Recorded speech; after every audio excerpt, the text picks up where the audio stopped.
And welcome, welcome, welcome. Today we are doing Contracts 101 with the amazing Ashley Gendro for New Hampshire. We're so excited. Ashley, take it away. Okay, so I'm gonna go ahead and share my screen.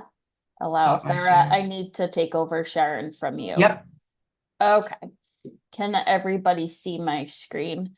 They should yep. be able to see State of New Hampshire, Office of Professional Licensure and Certification, Division of Licensing and Board Administration. If that's not a mouthful, you can just call it OPLC for short. So if you hear OPLC in New Hampshire talking about any forms or your license, OPLC is the Office of Professional Licensing and Certification. This form, the brokerage relationship disclosure form, has always been a mandatory form in New Hampshire. If you were licensed in Massachusetts, they required this form, but they did not require a buyer agency agreement. New Hampshire requires both. New Hampshire has always required both. Mass just instilled the buyer agency agreement last year with that NAR lawsuit.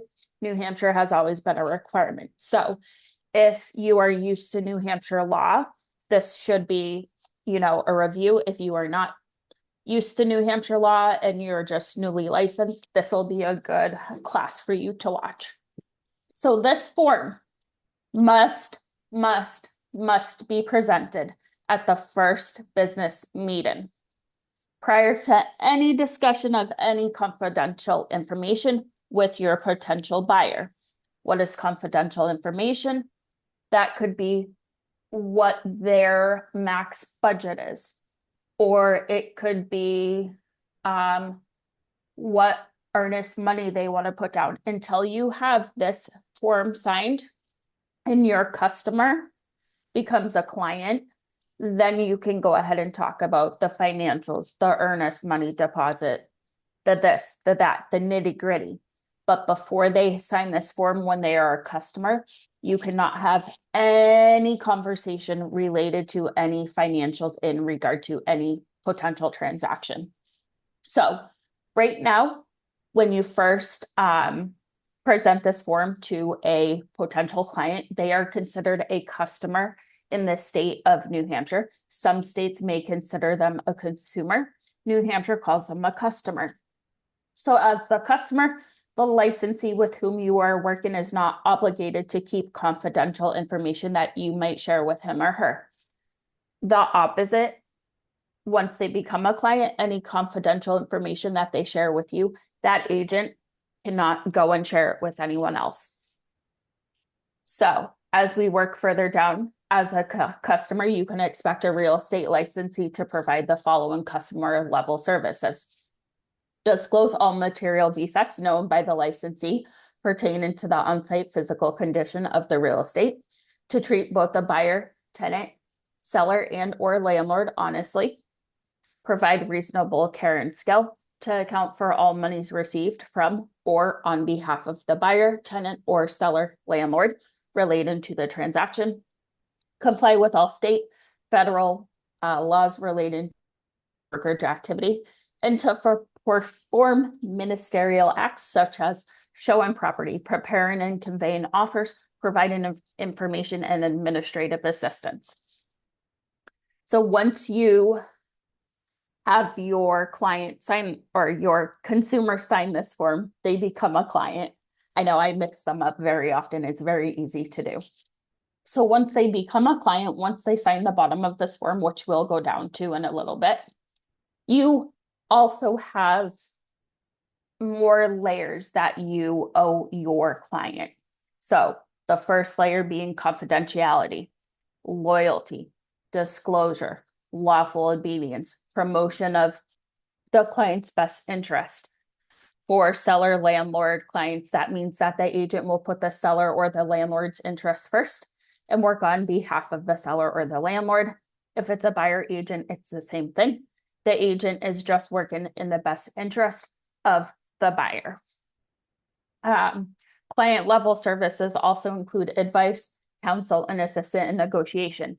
I'm going to be very honest. Counsel If your buyer has any questions about anything that is a legal matter or that could be a legal matter, take a pause, take a step back and say, I appreciate your question. However, I am not an attorney. I'm not a real estate lawyer. That is not something I can answer, because you don't want to say something and then it actually not be a valid law or a valid legality. And you don't want your client to come after you and sue you for misrepresentation or misinformation.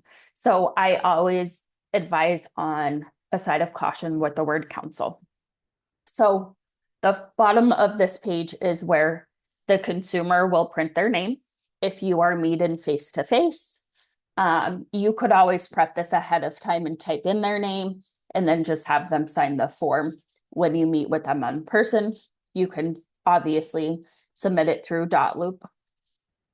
So if you have more than 2 buyers, can you have all of the buyers sign one form? You can. So what you would do is you would just create a text box and you would just add their name and just have them sign it below.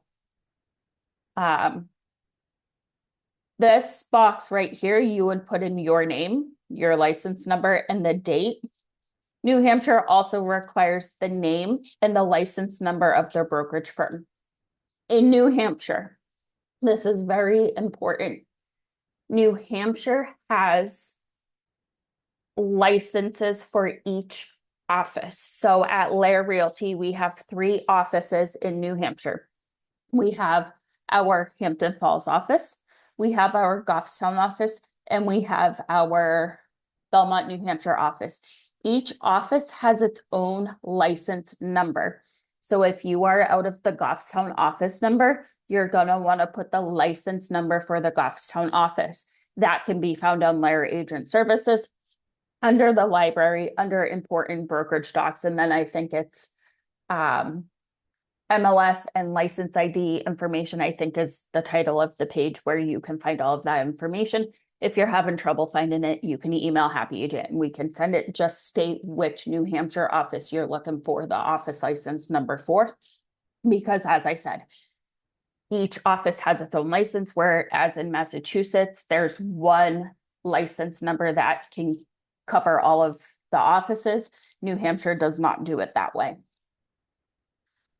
If you have a consumer who does not want to sign this form, you as the licensee need to initial this line right here that the consumer has decided to not sign this form.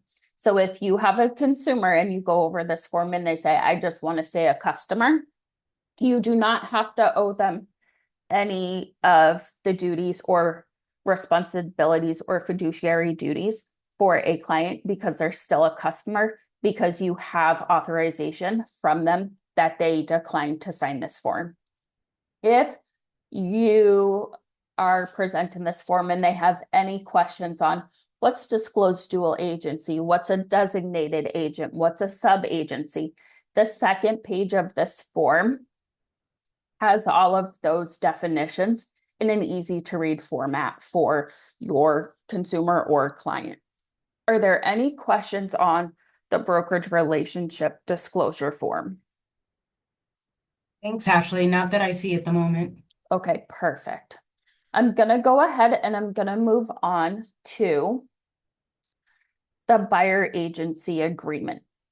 So in New Hampshire, this is an exclusive buyer agency agreement. I just had to stop sharing my screen so I can share this second form.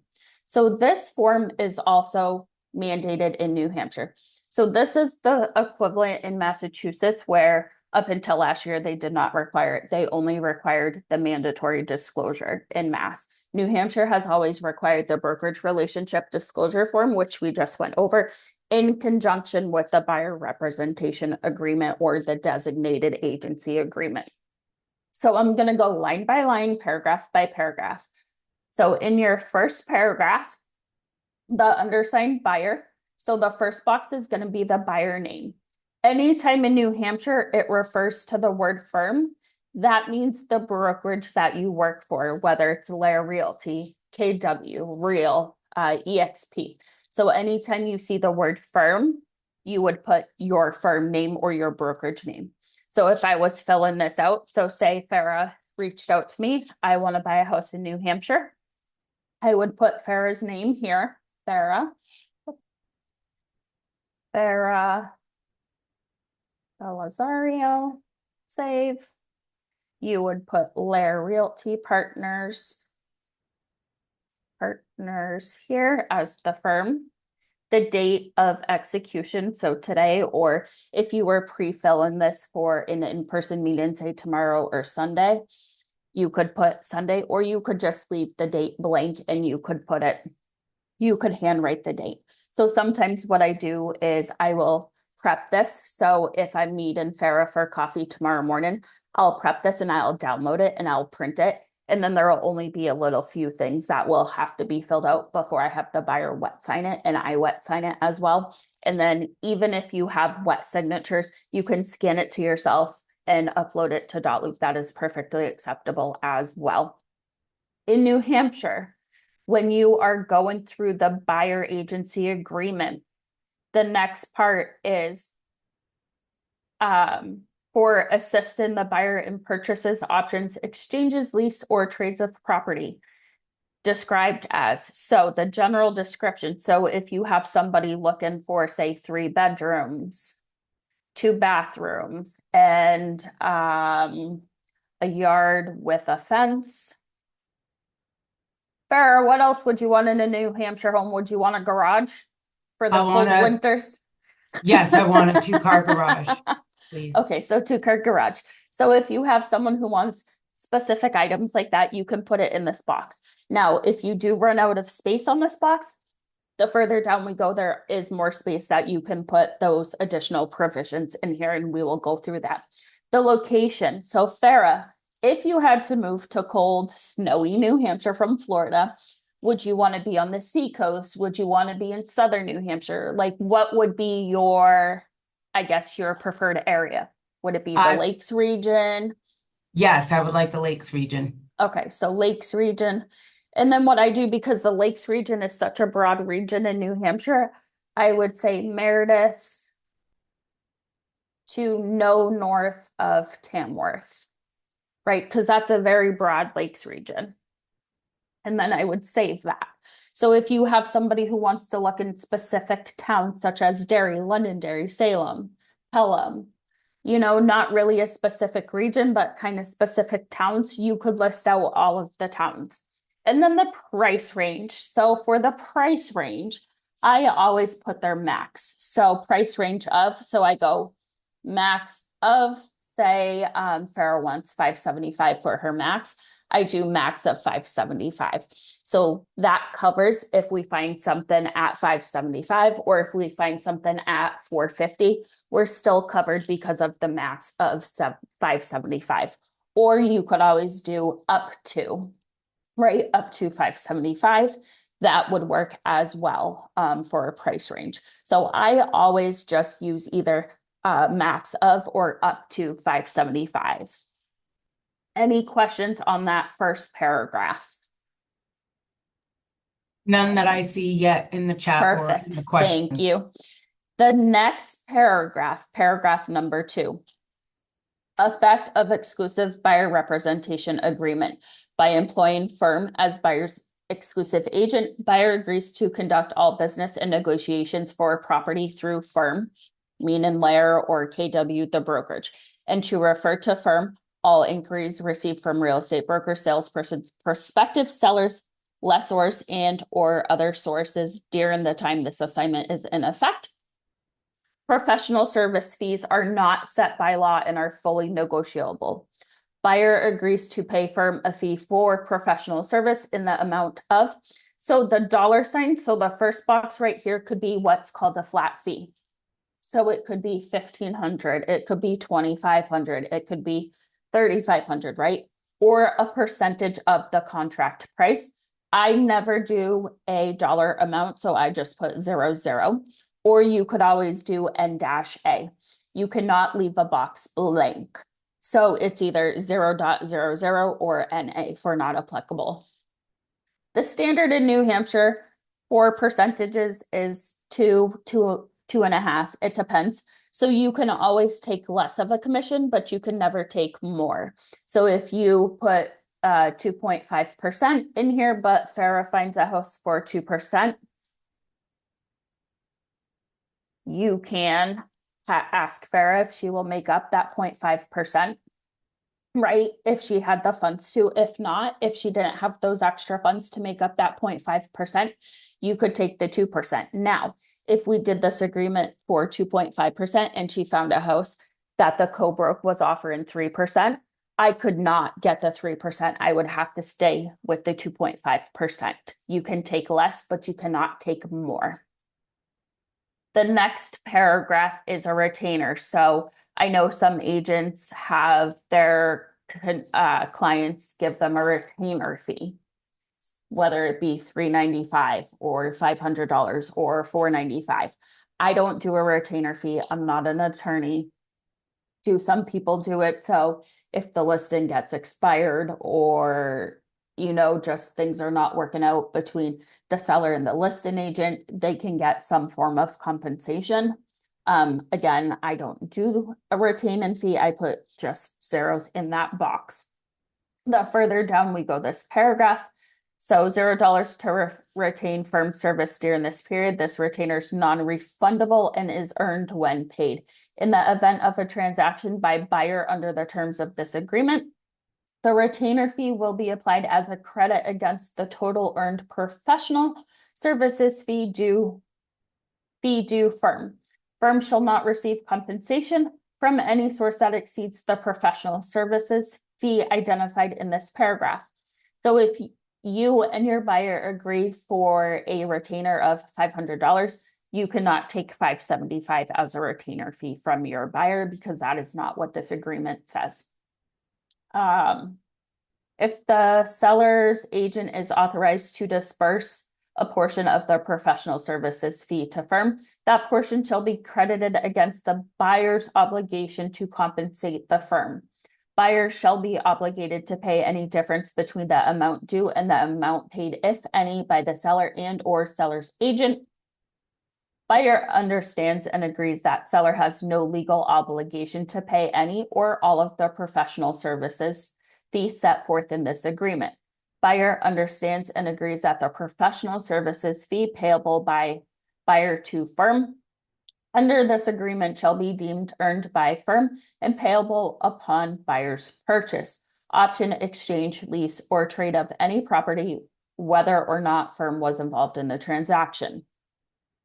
Firm's fee shall be dispersed at closing by the settlement agent or paid to firm directly by buyer.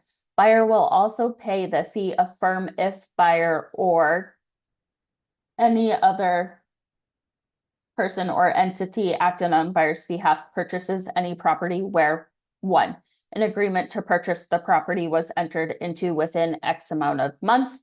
I put 12 months. So this kind of middle part of the paragraph means that if you were procuring cause. So let's say I have Farah as a buyer and Farah and I are just clashing heads and it's not working out. And I refer her to another agent as a buyer's agent in New Hampshire. But Farah tells that agent, hey, when I was with my other agent, we saw this house at 123 Littleton Road in Meredith. I absolutely love it. I know I saw it with Ashley. I'm still going to owe her some compensation because she was the procuring cause. That is what this very detailed part of this paragraph is saying. So I always do that within 12 months of the expiration or rescission of this agreement or any extensions or renewal thereof. The second part of this is that the buyer was introduced to the property by firm unless buyer has entered into an exclusive buyer agency agreement with another firm. Buyer authorizes the disclosure of information related to any transaction to the MLS closing agent and or lender, if any, for verification and compliance purposes. So that one is just about keeping a retaining fee. Does the buyer get it back? Does the seller get it back? Who does it go to? And if your buyer was to end their contract with you and go to another agent and purchase a house that you had initially showed them, you would be due compensation. The third paragraph is a very short paragraph. So it just says the dates that the agreement will be in effect. So I always do my agreements for a year. But again, that's something that you need to discuss with your client, right? So I do mine for a year because if you have, say, a more difficult finance, such as FHA or VA, it may take a little longer to find a property that qualifies for that type of financing. So I always do it for a year because, you know, time goes by quickly. And if you do an agreement for 3 months, 3 months is up and your buyer goes under contract, you're getting ready to close, you submit your dot loop for review.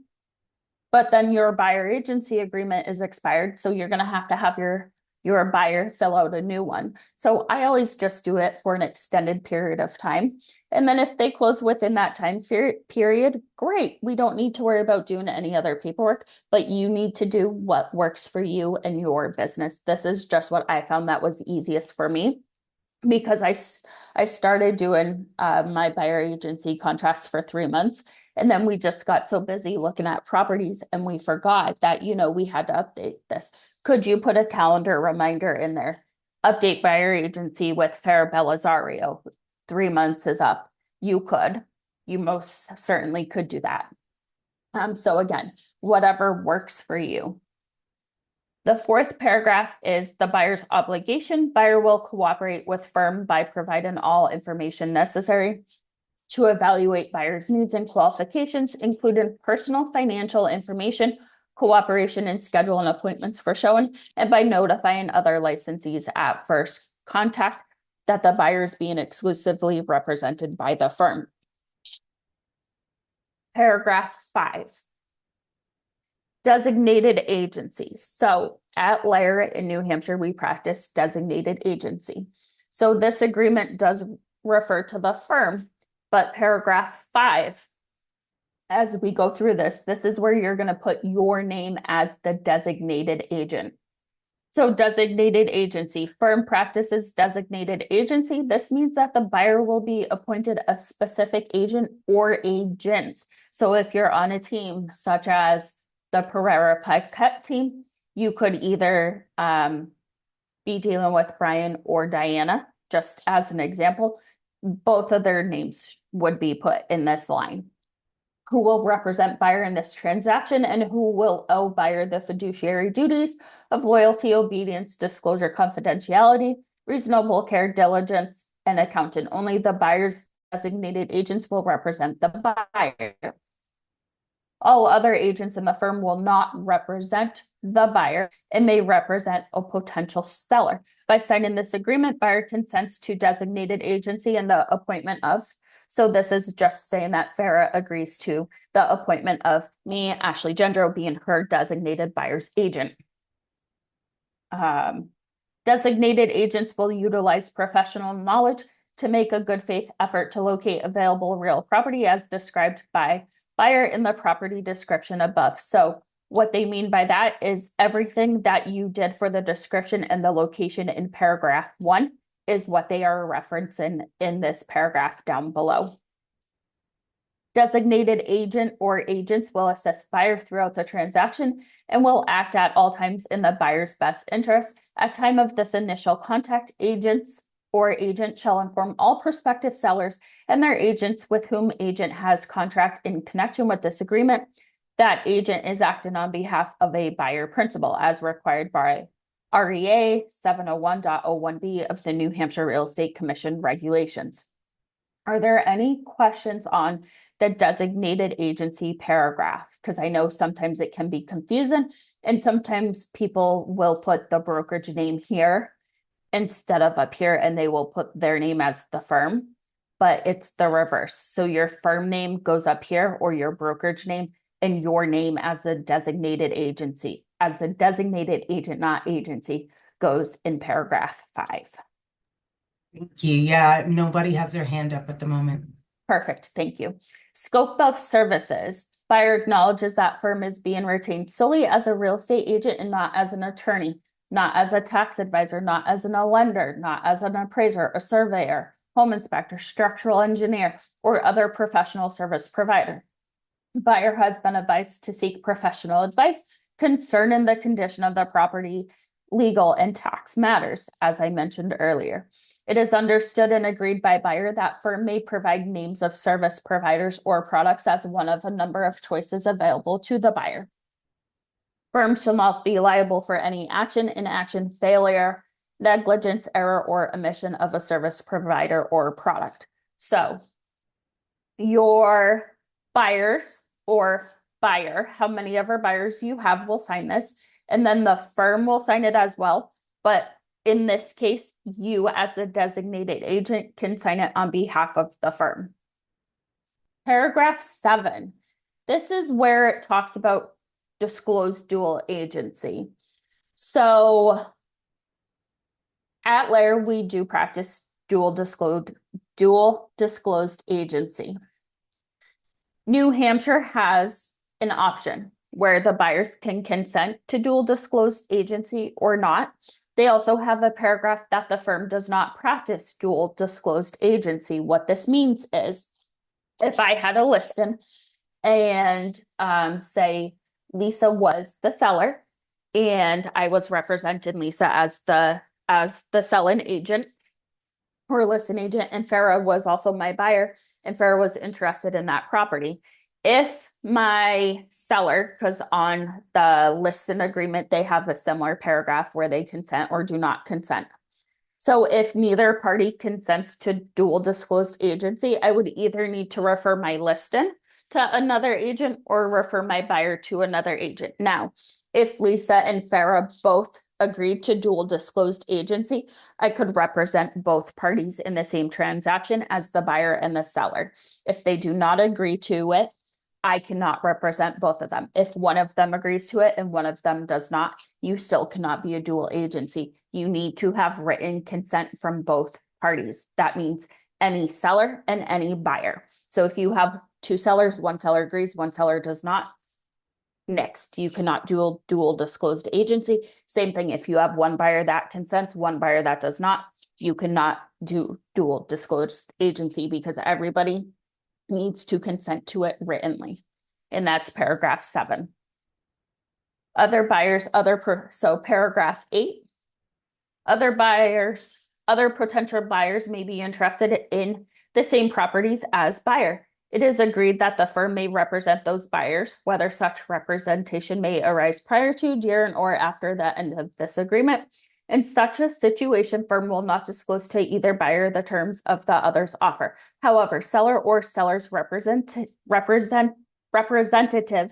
may not treat the existence of terms or conditions of offers as confidential unless confidentiality is required by the law, regulation, or by any confidentiality agreement between the parties. A buyer's and seller's guide to multiple offer negotiations is available at nhar.org or by calling the New Hampshire Association of Realtors, and their phone numbers listed. Number 9, the entire agreement. So this agreement constitutes the entire agreement between the parties, and prior agreements, whether oral or written, have been merged and integrated into this agreement. Down below is where you would put any additional provisions. So if you ran out of space up here for what they were looking for general features or for location, you could put it here. An additional provision could also be if you have a buyer who works in a medical field or a hospital and they need to be within X amount of miles from X hospital, you could always put that in here as an additional provision. And then number 11 just says that they've agreed, that they've read this contract in its entirety. They understand that it's a binding contract. This is the contract in New Hampshire. So once they sign the buyer agency agreement in conjunction with the brokerage relationship disclosure form, you are legally representing that buyer as their buyer agent. And then the last page or the last section of this is where the buyer sign. They put their current mail-in address. Again, the firm would be Lair Realty. by the signature would be the designated agent. The title would be Realtor, the date, and then the office address of the office that your New Hampshire license is in. Any questions on how to fill out any of page 2 or any part of page 1? Looks like we're good. Okay. So I'm gonna go ahead and I am gonna go stop share my screen. I don't want to save these changes. And the reason I am stopping to share my screen is because I need to share another document. So now we're going to get into the nitty-gritty of the purchase and sale agreement. In New Hampshire, because New Hampshire is a title state, this 6-page agreement is at first considered an offer.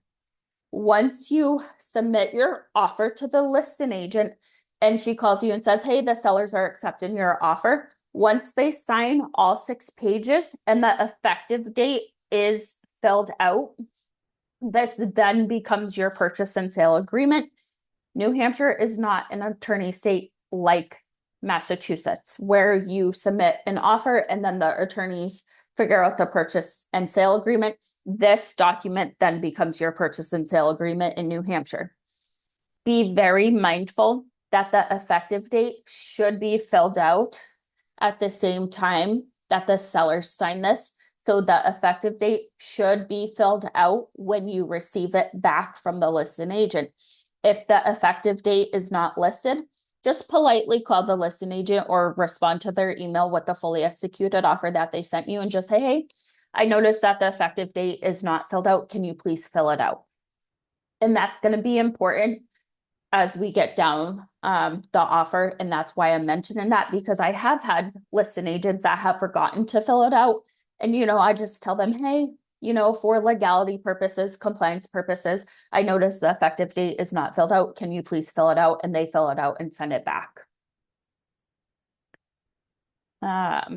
So I just like to mention that, because when you send it to a lender and the lender doesn't see the effective date filled out, they're going to ask you for it, because it's not a complete document without that. So the first paragraph is, this agreement is made on whatever date. So today is the 5th, the day of the month, which is December 2025. So it's going to be the name of the seller. So for me, I'm going to be the seller.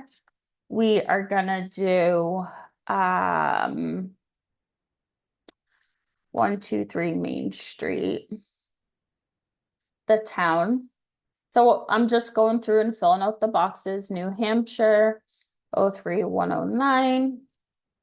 And then this box right here below the city, the state, and the zip code is where you put the buyer. So we will do Farah, Belcario, and then wherever she resides. So we'll just do 123 Main Street, the town of Wellington, Florida. And correct me if I'm wrong, Farah, 33414. You got it. Yeah. So that is how you fill out the first paragraph. The second paragraph is a bit repetitive, I will say, of the first paragraph, because witness that seller agrees to sell and convey and buyer agrees to buy certain real estate situated in the town of Manchester, located at 123 Main Street, Manchester, New Hampshire, 03109. The county would be Hillsborough. And then this information for the county, the book, the page, and the date can be found in MLS. So that just refers to the deed of when Ashley purchased the property.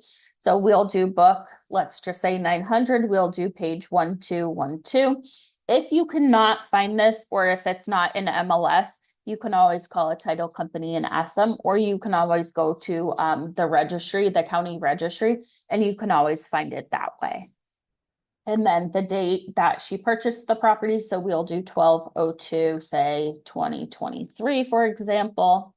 The sell-in price. So see how the price right here is grayed out? If you put in the dollar amount, or I should say when you put in the dollar amount, it's automatically gonna write it out in the Word format for you, so you do not have to type it out. So Farah's offering Ashley $475,000. So it automatically puts it in here for you once you type out the numeric number. A deposit in the form of New Hampshire is also a little different than Massachusetts. The standard in Massachusetts is when you submit an offer, you also submit an earnest money deposit. And then once you have your purchase and sale agreement, you submit a second earnest money deposit. New Hampshire, you can go either way. You can do one earnest money deposit or you can do two. A lot of the times you will see just one earnest money deposit in New Hampshire. So the deposit could be in the form of a check. It could be a certified check. It could be deposit link. It could be earnest. It could be any format, right? So if you do a certified check or a banker's check, then your buyer would have to go to the bank. They'd have to get a banker's check. Who's going to hold that escrow? So Lair Realty Partners would hold that escrow. There are some cases where the listing, or there are some cases where you have a for sale by owner and they don't have a listing agent representing them or a listing firm representing them. Could your brokerage as the buyer's agent hold the earnest money? They can, but just double check with your broker or your accountant or your compliance team to make sure that's okay. If they don't, you can always call the title company that you plan on using and asking them if they can hold the funds for this transaction. So in New Hampshire, the buyer has delivered or will deliver that escrow. So will deliver the escrow agent's firm within 3 days of the effective date. So this is why I mentioned earlier that this needs to be filled out. So let's say Farrah signed this today. So she would have 3 days to get my brokerage the first earnest money deposit, whether it's certified funds, whether it's a banker's check, whether it's deposit link earnest money. That is why I say the effective date, so you can keep track. Sometimes buyers will say to their agent, hey, I'll just write a check with my offer. And then if they submit my offer, we'll send it in the mail. Or you could have it that they will send it or it will be delivered within X amount of days after an accepted offer. A deposit of earnest money in the amount of, so typically it's 3 to 5% of the purchase price. So this is where I said you could do one deposit or you could do two deposits. A lot of the times in New Hampshire, it is one deposit, so we can do 2,500. And then if they wanted to break it up and do, what's 2,500? So like 1,750, I think it is, or something like that. If you were to do two deposits. So buyer agrees that an additional deposit of earnest money in the amount of, right? So let's just say they are doing the two deposits. You would do 1,500, which would be 3,000, will be delivered on or before. So let's just give it a week. So that way you can get home inspection done. And then after the home inspection, you would send out that second deposit. If buyer fails to deliver the initial or additional deposits in compliance with the above terms, the seller may terminate this agreement. The remainder of the purchase price shall be paid by wire, certified cashier's or trust account check in the amount of. So this is the amount of the loan or financing or cash. So let's say if Farrah's paying cash and she offered $575, but she's put in an earnest money amount of $3,000. We would then do $472 because we've already retained $3,000. The deed marketable title shall be conveyed by, this is the type of deed. Is it a warranty deed? Is it a quit claim deed? What type of deed is it? Is it a sheriff's deed if it's a foreclosure? A lot of the times in New Hampshire, it will be a warranty deed. Even though it does say deed here, I still specify the type. Paragraph number 5, transfer of title on or before. So this is when your clients want to close. So Farah, when would you want to close on your property in New Hampshire? I would like to close January 15th if possible. Okay, so January 15th, and then add a place. So if you don't know where the closing's going to be, you can always put mutually agreed upon location.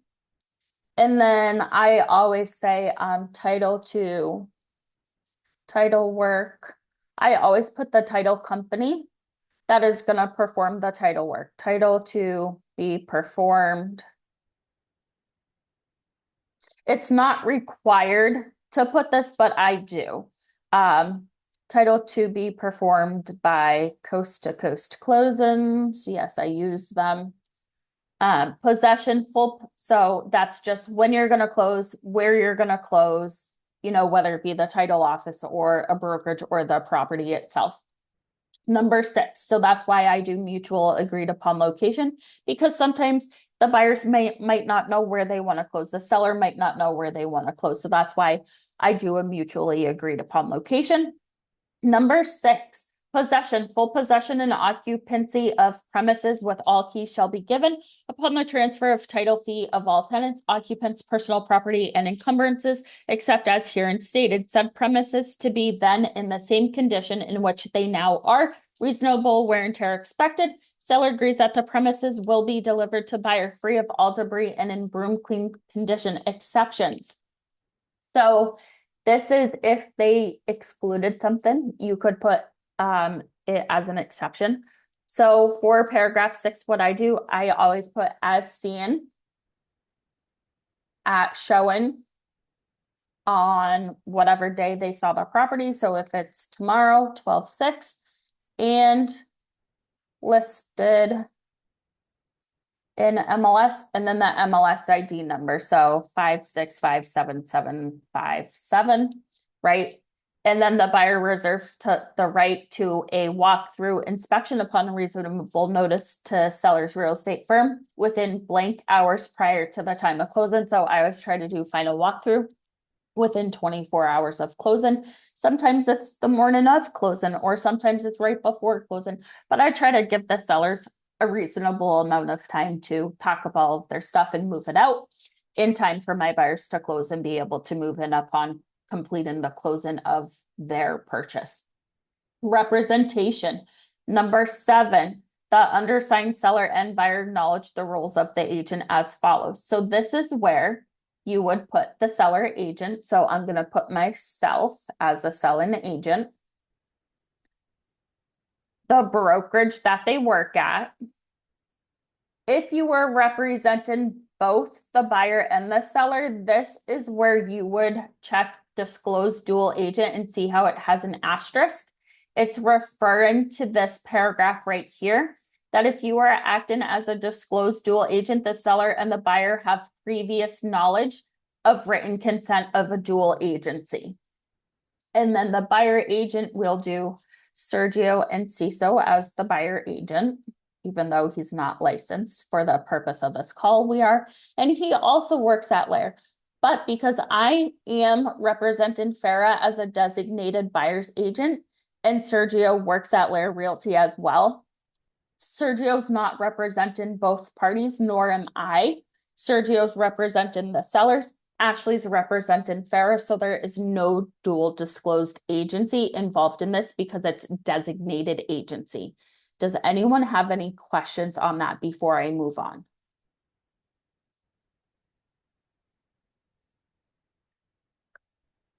Okay, I don't see any. Yeah, So no, thank I you. just wanted to make sure that no one had any questions on that before I move on. Insurance.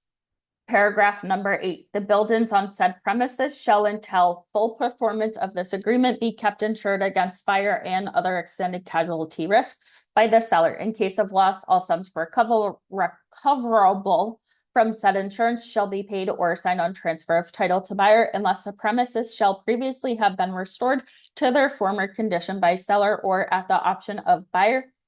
This agreement may be rescinded and the deposit refunded if any such loss exceeds, and then whatever the amount. So if you wanted to do 5,000, 10,000, 20,000, you could put that in there. So that's an amount that you would have to figure out with your buyer. What do you want to put in there for that amount? Again, your sellers, what your buyers, excuse me, would initial page 1.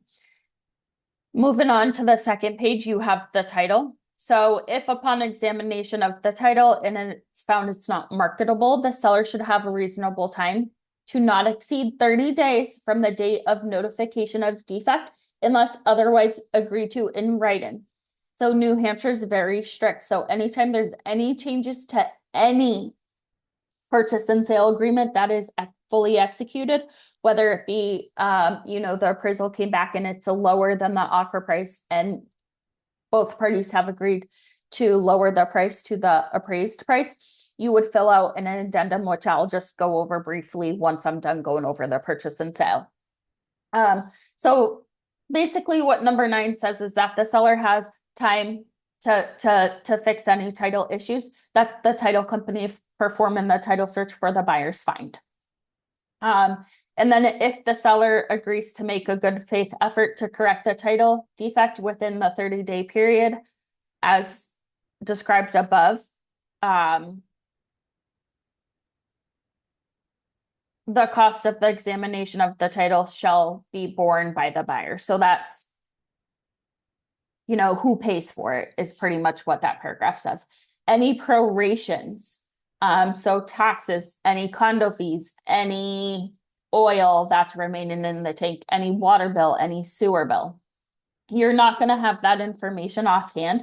So I put to be determined because the title company will figure that out with the listing agent, right? So you're never going to know the prorations, but if you do, that's great. You can list them in here. So gas, say, could be 500, HOA could be a prorated fee of, say, HOA, say 375, etc., right? But if you don't know, you can put to be determined. That's what I typically do because you never know what it's going to be. Property included. So paragraph number 11, property included all fixtures. In this paragraph, I put as listed in MLS and as seen at showing. And then if there's anything that is listed as an inclusion list, some people will do an exclusion list and an inclusion list. And then I will say as well as inclusion list listed in MLS. And then that has no gray line or no questions as to what's going to be included or what's going to be left behind by the sellers. Number 12, in compliance with the requirements of RSA 4774A, the following information is provided by the buyer relative to radon, gas, arsenic, and lead paint. So these are federal laws, especially the lead one. If you are writing an offer on a property built prior to 1978 or in 1978, there is a lead paint disclosure that is required. That should be already fully executed by the seller and the listing agent. If you have a lead-based paint form and you notice that the agent didn't sign the agent acknowledgement section in New Hampshire, I believe it's section F or H, I can't remember. But if you notice that the agent has not signed the agent acknowledgement, don't feel bad about calling them and saying, hey, before I sign this in, before I have my buyer sign it, I just want to make sure you have your signature on here as well, stating that you have presented this form to your seller. And then once you sign it, can you please send it back to me and I'll be glad to have my buyers and myself sign it as well. Because if you sign it before the listing agent signs it, that means that listing agent did not fully do their due diligence as far as the lead-based paint form. Any poly and perfluoroalkylic substances, PFAs, that can be found in water. Any flood hazards, waterfront property.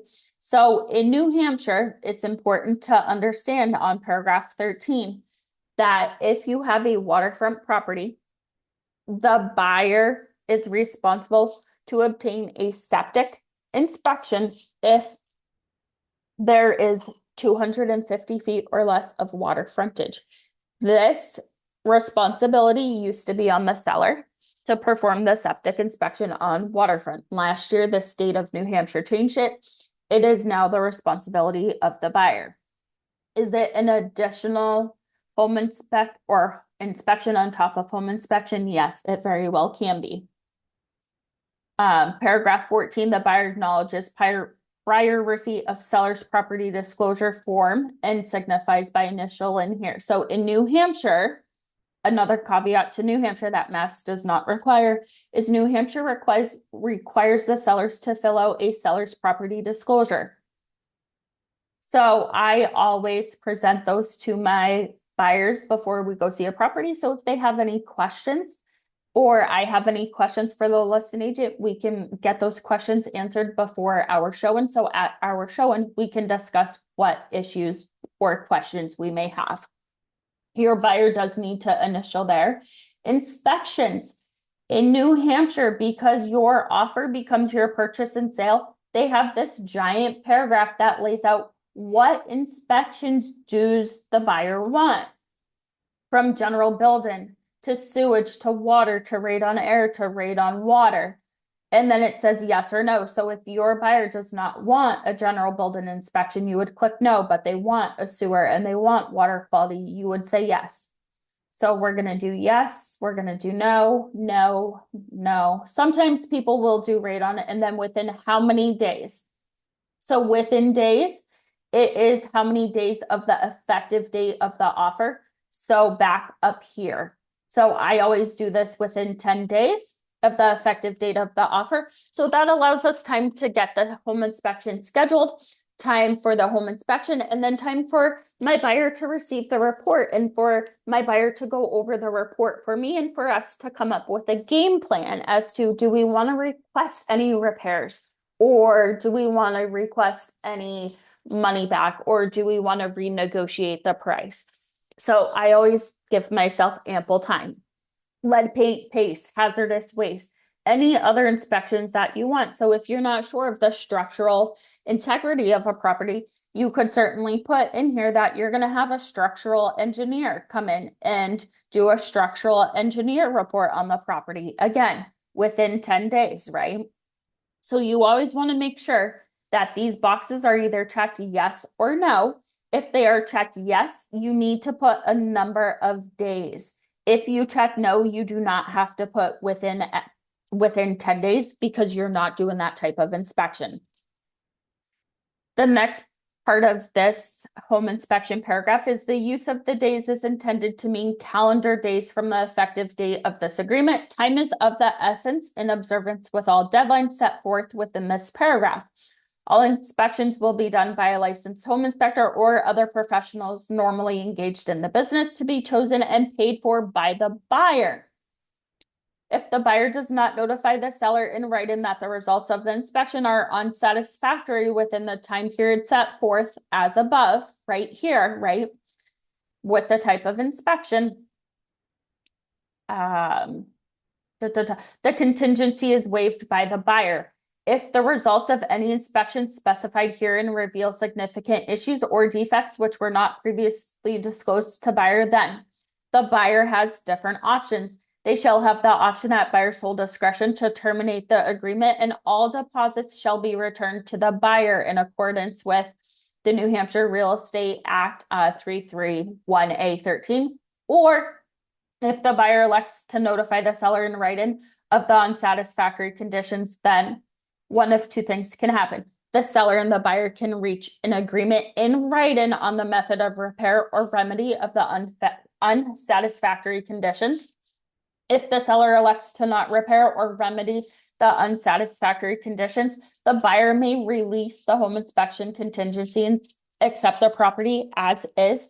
Or if the seller and buyer cannot reach an agreement in writing with respect to the method of repair or remedy of the unsatisfactory conditions, then this agreement is terminated and all deposits will be returned to the buyer, again, in accordance with the New Hampshire real estate law. Notification in writing of the seller's intent to repair or remedy or not repair or remedy pursuant to section B above shall be delivered to the buyer or their licensee within 5 days of receipt by the seller of notification of the unsatisfactory condition or conditions from the home inspection. The buyer shall respond in writing to the seller's notification within 5 days. If the buyer does not respond within 5 days, the seller may elect to terminate the agreement, and the deposit shall be returned to the buyer in accordance with the New Hampshire real estate law. In the absence of the inspection mentioned above, buyers relying upon buyer's own opinion as the condition of the property. This box right here is if your buyer is waiving home inspection, they need to initial in this box that they are waiving any right to any of the inspections above. If they are having any inspections, even a general building inspection, you do not need to have them initial this box.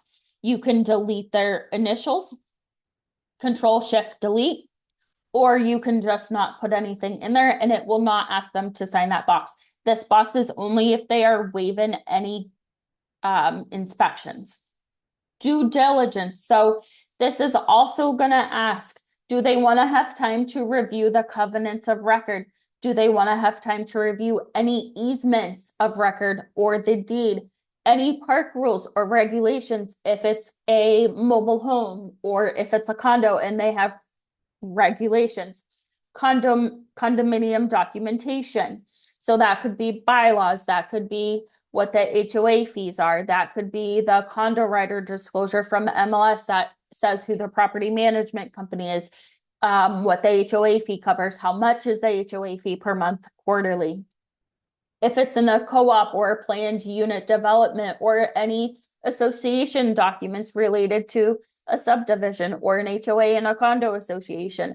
What's the availability of property insurance, casualty insurance? What's the availability and cost of flood insurance? This is all due diligence that you can have your buyers do. And again, you need to have a specific amount of time. So if the review is unsatisfactory, this is saying, hey, Mr. and Mrs. Seller, we're gonna have 10 days to review. We'll let you know the results of that. So I always do 10 days to match up with the home inspection, because while we're waiting for the home inspection, I'm going through this, or you may already have gone through it with that MLS. Any liquidated damages, what happens to those? How are those going to be refunded? Who's going to hold them, etc.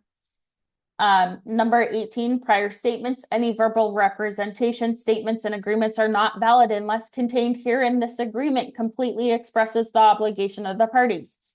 In New Hampshire, everything has to be in writing. Nothing can be verbal to be enforceable in court. If you ever were to bring a seller or another buyer to court, it needs to be in writing. If it is not in writing, you will not have a case, unfortunately.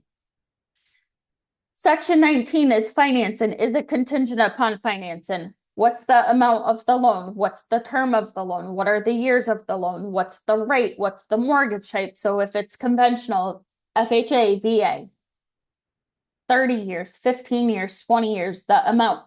This is where you put all of that information. The rate, if it's say 5.25%, you could put that, or you could put market.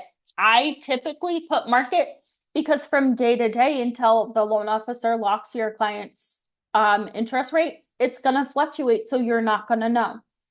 If your client's pre-approved, what I do in this box right here, I put pre-approved with, and then whatever mortgage company they're pre-approved with Movement Mortgage, and then I'll say, you know, the loan officer, say Betty Ford, right? And then I also say pre-approval letter attached with offer, right? So that they know that they're already pre-approved. They are not just pre-qualified. An underwriter has already initially reviewed their file. And then how many calendar days will the final mortgage application be approved? So what does that mean? So once the offer is accepted, you send this to the lender and they start their side of things for the formal mortgage application. That means ordering the appraisal, ordering the title work. The buyers are going to have to get home insurance. You know, they might have to get some other stuff.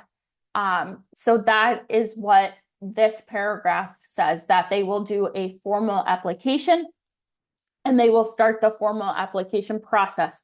This is where the underwriter will go through the file. They will approve the title work. They will approve the homeowner's insurance. They'll approve the appraisal, or they'll say, hey, the appraiser called out a handrail going to the basement that is cracked. They might say that needs to be repaired if the appraiser calls it out, right? The finance contingency date. When are you going to have loan commitment or, a clear to close within how many days of closing? That is what this paragraph right here says. Written inability to obtain financing or to obtain financing. So if they can't obtain financing, when will they know? If the seller opts to treat the financing contingency as waived, so if they are not solely relying on financing, they can waive it.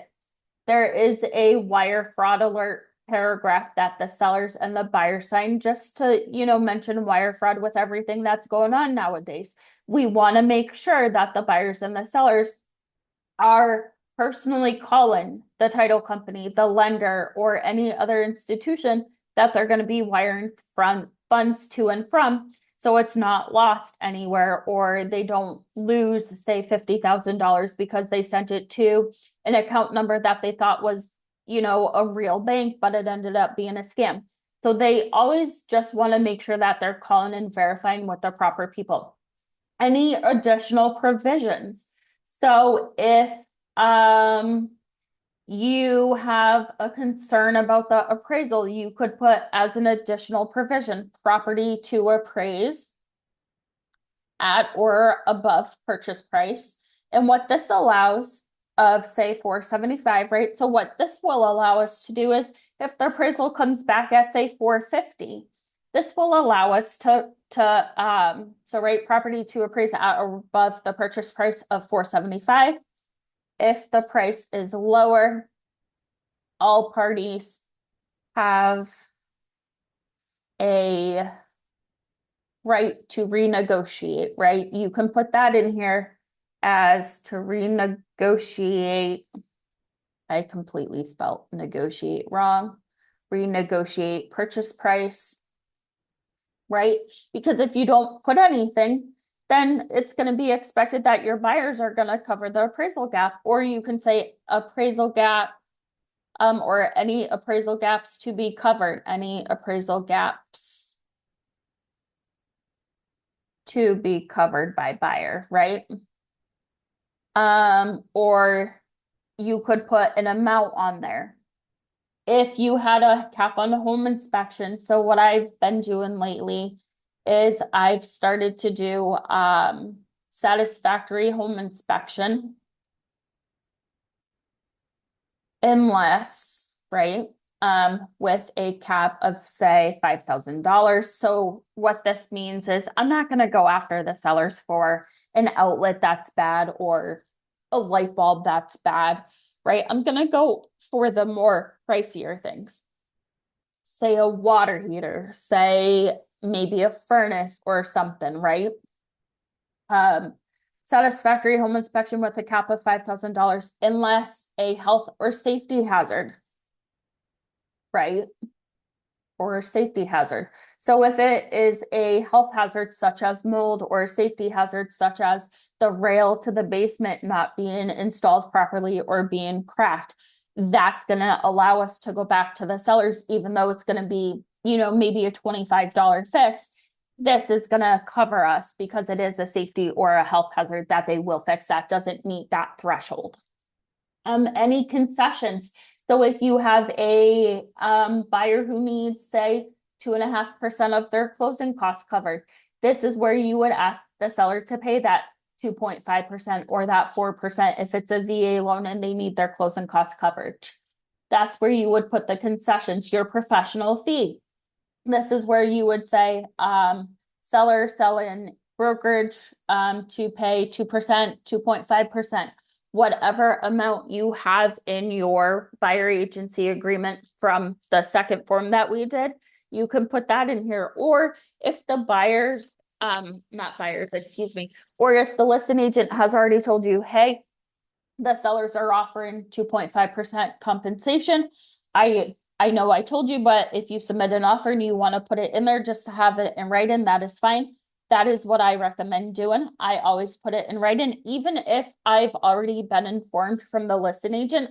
I put it in here and I put the day and the time that he told me that, whether it be in an email or via text or a phone call. I make sure I put it in here with a date and a time that I was notified and the means that I was notified. So the listing agent cannot neglect on that.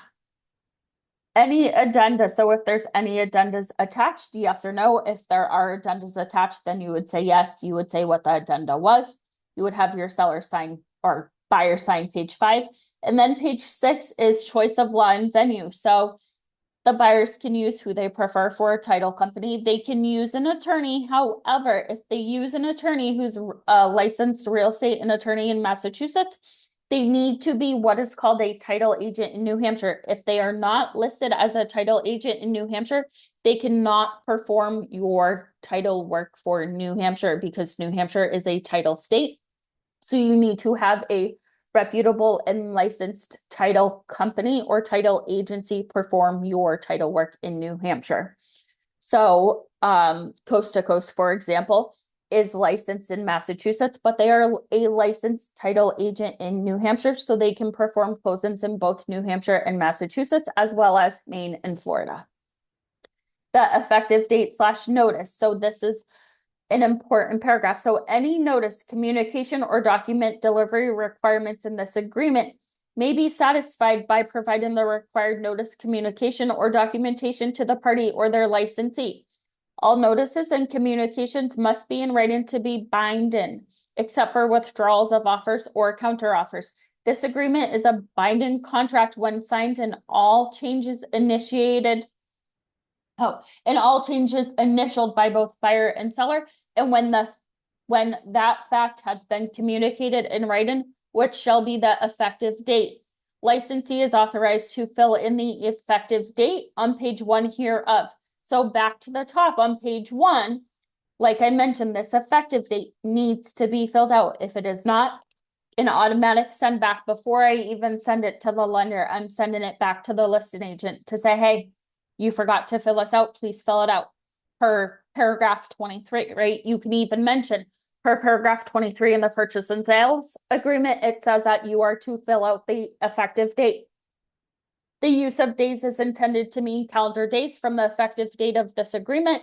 Deadline in this agreement, including all addenda expressed as within X days, shall be counted from the effective date, unless another starting date is expressively set forth beginning the first day after the effective date, or such other established starting date and ending at 12 midnight Eastern time on the last day counted, unless expressively stated to the contrary. Deadlines in this agreement, including all addenda expressed as a specific date, shall end at 12 midnight Eastern time on such date. Now, if you notice in here, there is no expiration for the offer. So you can submit an offer and you can go 5 days without hearing anything because New Hampshire does not have an offer response deadline like Massachusetts. So how do you put a deadline in your offer?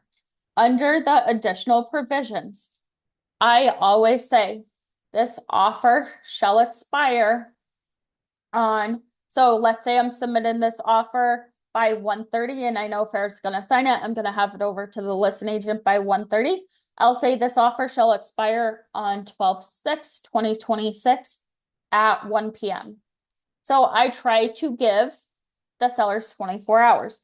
Unless there's an offer deadline listed in an MLS, then I'll say this offer shall expire on the day after the deadline to give them ample time to review my offer and any other offers that they may receive.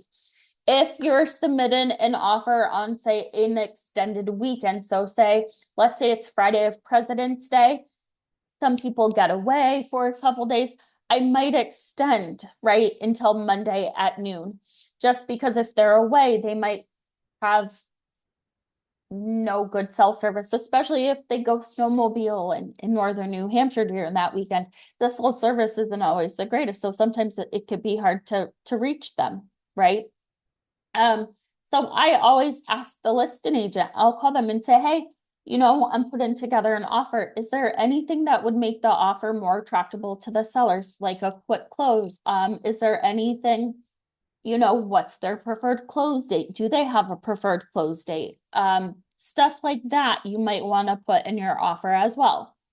And then I always ask them, is there an offer deadline? I didn't see one in the MLS. If they say no, I say, great, thank you. And then, I ask them, is there a specific time frame for the sellers to review the offer and to respond to the offer? If they say no, just put something in there. I do the 24 hours unless I know it's an extended weekend or if the sellers are away. If it's a case where I know the sellers are away, I'll give them an extra maybe 12 hours, make the offer good for 36 hours. If you don't put when the offer expires, you could go, like I said, 5 days, 7 days, a week without hearing anything. It's not typical. You will typically get a response, but I always put a deadline in my offer so that way the listing agent knows. And when I send my offer with my pre-approval letter, the property disclosure, the lead paint, if applicable, I recap the offer and I say, hi, or hello, Mr. Selling Agent. Encloses my buyer's offer, pre-approval letter, disclosures. And then I say, please note this offer is good until tomorrow, or this offer shall expire whatever day, whatever time. And then the addenda, and then your buyer would sign it, and then the seller would sign it and put in their mailing address. And that is the purchase and sale agreement for New Hampshire. So once this offer were to be accepted by the seller, so once it's signed by both parties, this then becomes the purchase and sale agreement. Whereas in Massachusetts, the attorneys will type up a very long document. Sometimes it could be 10 pages, sometimes it could be 25 pages. That's the purchase and sale agreement for Massachusetts. In New Hampshire, the offer, once accepted by the seller and once the seller signs it and the effective date is written, this is now your purchase and sale agreement, and this is the days that you will follow for New Hampshire. Are there any questions for any of the forms that I went over for New Hampshire, whether it be the brokerage relationship form, the offer form, or the buyer agency agreement form? No, I don't see any. That was great. Okay. You're so good at this, Ashley. Thank you. I am also going to say there is one more disclosure or one more form that at Lair Realty does need to be presented to your buyer and your seller. Again, they do not need to sign it. It does need to be presented. And that is an affiliated business disclosure because the owner of Lair also has an ownership in another entity within the real estate industry. So if either company were to ever get audited for any reason, we want to make sure that we are disclosing that to all of our clients, that the owner of one company has ownership in another company in the same industry that she owns the real estate company in. So that's another form to be mindful of that should be presented to either buyer or seller as well. That does it, I think, if there's no questions for the New Hampshire buyer agency agreement, the brokerage disclosure form, the offer and the purchase and sale. I think if no one has any questions, I think we're good, right, Farah? Yes, absolutely. Thank you again, Ashley. That was wonderful. That was so in depth. I really, really appreciate it. It's You're absolute, welcome. And I stopped really, sharing my screen, so if you want to it's share okay. anything, you Really, can. really good. Thank you so much. And everybody, You're thank you so welcome. much for joining. Ashley, again, thank you, thank you, thank you. Have You're a wonderful welcome. day and You happy too. holidays, everyone. You too. Stay warm down there while we're trying to stay warm up here in, Okay. our 20-degree weather. We will. Bye, everyone. Bye.